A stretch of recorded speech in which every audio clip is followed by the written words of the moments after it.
నమస్తే రమగారు. నమస్తే జయ. రమగారు, రూపాయి రూపాయి కూడబెట్టి భూమిని కొనుక్కుంటూ ఉంటారు. వ్యవసాయదారులు అనుకోండి, పొలం కొనుక్కుంటారు. ఎక్కడో ఒక చోట ఏదో ఒక ముక్కను కొనుక్కొని వ్యవసాయమే కదా వాళ్ళకి ఆధారం, ఏదో పంట పండించుకోవటం చూస్తారు. సామాన్యులు ఏం చేస్తాము? భూమిని కొనుక్కోవాలని ఆలోచిస్తాం. ఇది ఎంతవరకు కరెక్ట్ అంటారు? స్థిరాస్తి ఎప్పుడు కూడా మంచిదే చేయాలి. ఎందుకంటే ఇప్పుడు మన తాతల నాడు వందల రూపాయల ఖరీదుల్లోనే ఉన్నవి ఈనాడు కోట్లల్లోకి వెళ్ళిపోయినాయి. అవును, రియల్ ఎస్టేట్ చాలా భూమిలో ఉంది. చాలామంది ఇదే ఆలోచన చేస్తారు. ఎక్కడో చోట 1,50,000కో 2,00,000కో సైట్ వస్తుందంటే 10 ఏళ్ల తర్వాత అయినా పెరుగుతుందని భావిస్తాం. మనం ఇవాళ ఈ సంవత్సరం 2 lakhsకి కొన్నది ఒక 10 ఏళ్ల తర్వాత 60-70 లక్షలో వచ్చిందనుకో, ఈ 1-2 లక్షల్ని నువ్వు బ్యాంకులో పెట్టు, ఎక్కడ పెట్టినా అలా పెరగదు కదా. అవును, 60 వద్దు కొని 20 లక్షలైనా 20 అయింది. 2 లక్షలు పెట్టుకున్నాం, 20 అయింది. అయినా చాలా ఎక్కువే కదా. అయితే ఏంటంటే ఇది వరకు ఎలా ఉండేది ఆలోచన, వ్యవసాయదారులు అయితే ఇంకో ఎకరం, ఇంకో చిలక, ఇంకో ముక్క కాస్త యాడ్ చేసుకుని వ్యవసాయాన్ని పెంచుకునేవాడు. అది మనకు అన్నం పెడుతుందని. ఇప్పుడు అన్నం పెట్టే రైతులు కూడా పొలాల్ని రియల్ ఎస్టేట్కి అమ్మేసుకునే స్థితిలోకి వచ్చాం మనం. వ్యవసాయాలు తగ్గిపోయి రియల్ ఎస్టేట్ పెరిగిపోయింది. ఎలాంటి వాడైనా ఒక చిన్న సైట్ కొనుక్కుంటే కష్టపడి, దీన్ని రకరకాలు వచ్చినాయి మెథడ్స్ ఇప్పుడు కొనుక్కునేందుకు. ఇన్స్టాల్మెంట్లో నెలకు 10,000, 8,000, 5,000 కట్టి మెల్లిగా 2-3 ఏళ్లకు ఆ సైట్ మనది అయ్యేందుకు అవకాశాలు ఉన్నాయి. ఇది వరకు ఇంకా ఎక్కువ ఉండేవి, ఇప్పుడు కొంచెం తగ్గినా ఇప్పుడు కూడా ఉంది. అయితే నమ్మటం, జాగ్రత్తగా కొనుక్కోవాలి. నమ్మకం ఉండద్దు. మనం డబ్బులు కట్టాక వాళ్ళు బోర్డు ఎత్తేస్తే ఆ భయాలు ఉంటాయి. అవును, ఆల్రెడీ 4-5 వెంచర్లు చేసి ఉన్న వాళ్ళని చూసుకుంటే చిన్న అమౌంటే అయితే అది మన శక్తిని మించనిది అయితే గనక ఈ స్థలాలు కొనుక్కోవచ్చు.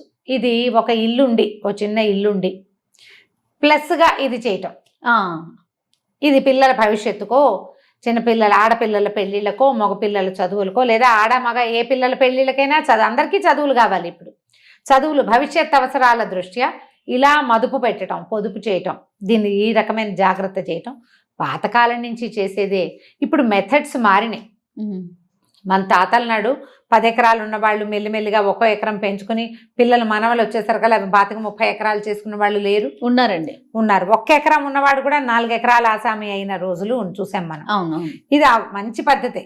స్థిరాస్తిని ఏర్పరచుకుంటే మనకి ఉంటుంది. సడన్ గా కావాలంటే ఆ భూమికి కాగితాలు తనఖా పెట్టి డబ్బులు తెచ్చుకోవచ్చు. అవును, పెట్టుబడి ఎక్కడికి పోదు. కాబట్టి ఆ రోజున పాతకాలంలో మన తాతలు ఎట్లా చేశారో ఇప్పుడు కూడా మనం అలా చేయొచ్చు. అయితే మనం ఇల్లు కొనుక్కున్నాం అనుకో, సాధారణంగా ఇళ్ళకి పెట్టే డబ్బులు కొంచెం డెడ్ ఇన్వెస్ట్మెంట్. మన దగ్గర ఒక సైట్ ఉంది, మనం 15-20 లక్షలు ఓపిక పెట్టి ఇల్లు కట్టుకున్నాం. మనం ఉన్న నాళ్ళు ఉంటాం. ఇంటికి ఏమి రేట్ ఇవ్వరు చేయాలి. అవును, స్థలానికే రేట్ వస్తుంది.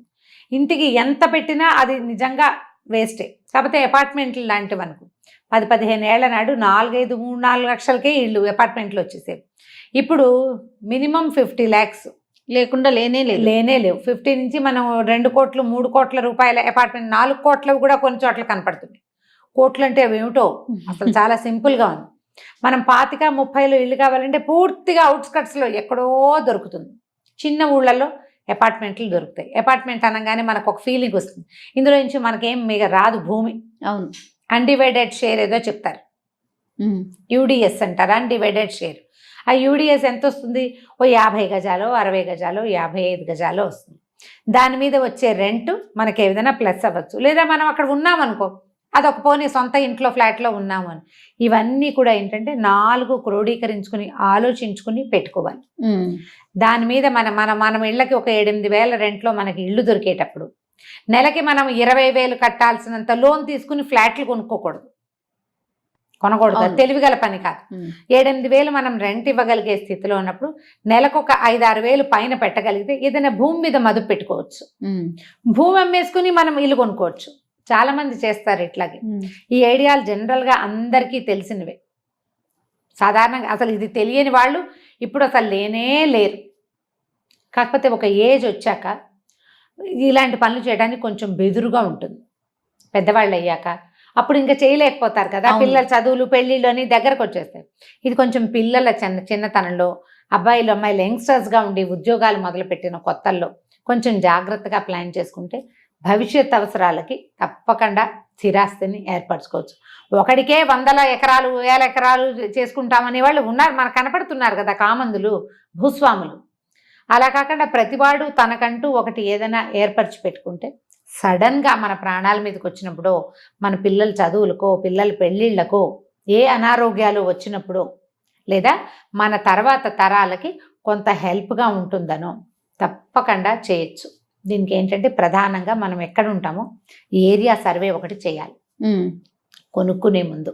అవును.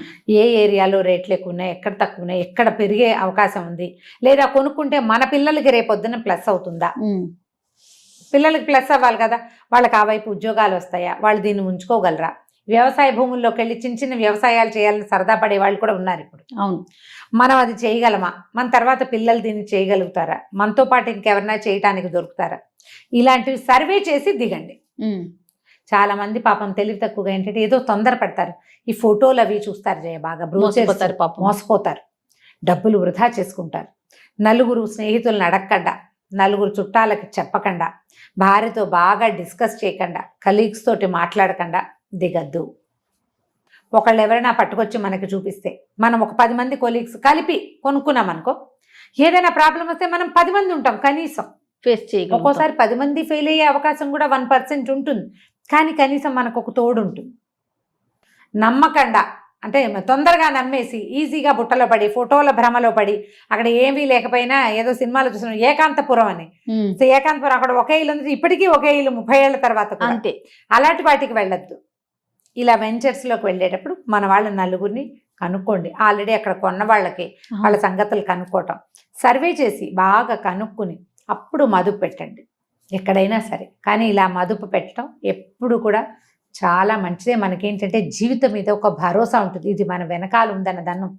నాన్న ఉంటే ఎట్లా దన్ను ఉంటుందో భూమి ఉంటే కూడా అలాంటి దన్ను ఉంటుంది. అది ఎంత చిన్నదైనా సరే మన శక్తిని అనుసరించి, అంతే, మన శక్తి అనుసారం కదా. ఓ ఇల్లు, భూమి, బంగారము ఎక్కువ భరోసాని ఇస్తాయి. ఇప్పుడు బంగారం కొనలేని స్థితి వచ్చింది, భూమి మనం పర్వాలేదు నిదానంగా ప్రయత్నం చేసుకుని ఏదో కాపీగా ఏర్పరచుకోవచ్చు. కాబట్టి ఆ రకంగా ప్రయత్నం చేయండి. ఇప్పుడు ప్రపంచం అంతా పెరిగి పెద్దదైపోతుంది. వరకు హైదరాబాద్ సిటీ కొంతే ఉండేది, ఇప్పుడు ఎక్కడెక్కడెక్కడెక్కడికో బెంగళూరు దాకాను మహారాష్ట్ర దాకా అట్లా విస్తరించి వెళ్ళిపోతుంది. సో దూరంగా కూడా కొనుక్కోవచ్చు, బట్ కొంచెం చూసుకుని మన డబ్బులు వృధా కావు అన్న నమ్మకం వచ్చాకే దిగితే మంచిది. తప్పకుండా రమ్మగారు. నమస్తే. నమస్తే చెయ్యి.